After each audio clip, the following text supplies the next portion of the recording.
Hello and welcome. I am so excited to tell you this story today. It's an amazing one, all the way from ancient India. We've got a really proud king, a huge storm, and, you guessed it, a very, very special hero. So, let me ask you this. Have you ever heard a story about a kid, a boy, who could lift up a whole mountain? I mean, with his own hands? It sounds pretty crazy, right? Well, stick around, because that is exactly what our story is all about today. All right, so our story actually starts with the bad guy, a super powerful king named Indra. And let me tell you, he was not happy. Not happy at all. You see, Indra was the king of the heavens. He was in charge of the rain, the storms, all of it. And he thought he was the most important guy around. So, imagine how he felt when he heard that a whole village, led by this boy named Krishna, decided not to worship him. He was furious. He basically shouted, "Can you believe these people? They're listening to a kid instead of me, the great Indra?" His pride was really, really hurt. And you're going to see that a king with a hurt pride can be a very, very dangerous thing. Now, here's something cool. The ancient story, which was written in a language called Sanskrit, has a special word for how Indra was feeling. The word is chakopaha. Want to try saying it with me? Chakopaha.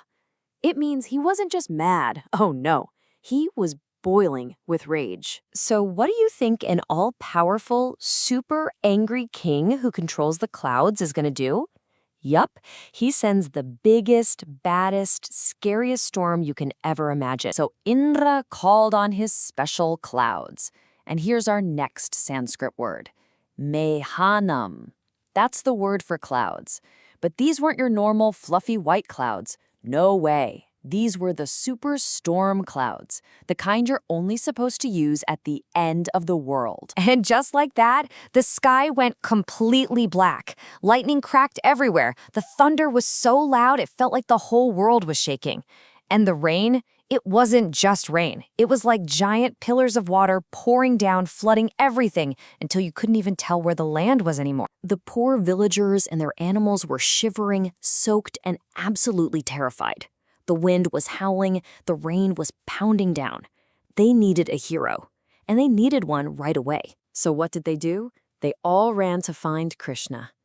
Moms and dads were covering their kids with their own bodies, trying to shield them from the storm.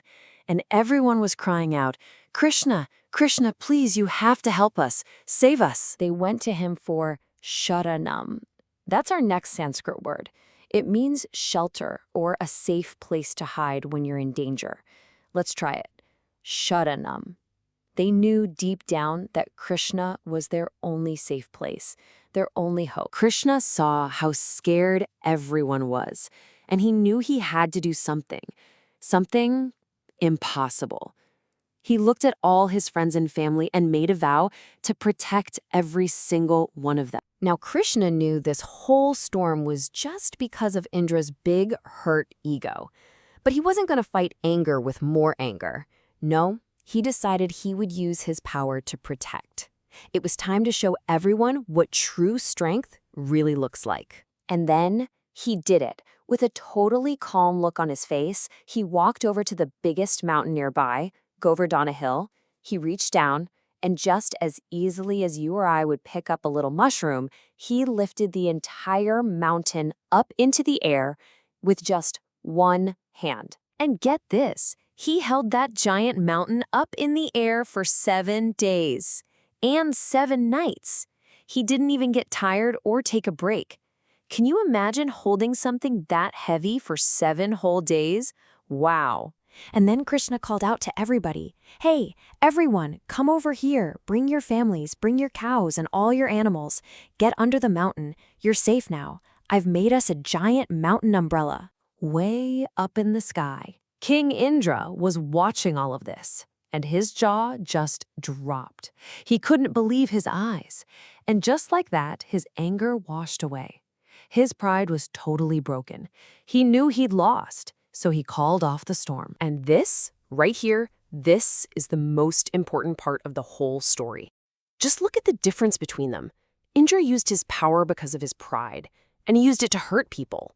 But Krishna? He used his power out of love, and he used it to save everyone.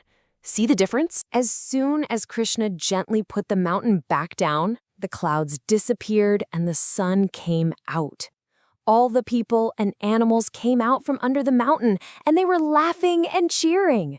Music started playing, people were hugging Krishna. It was a huge, happy party to celebrate their amazing hero. So, what does this story teach us? Well, it shows us that being a true hero isn't about being the strongest or the most powerful person. It's about using the strength you have, no matter how big or small, to protect and care for others. So, I'll leave you with this. What do you think? What makes someone a true hero? Thanks for joining me for this explainer.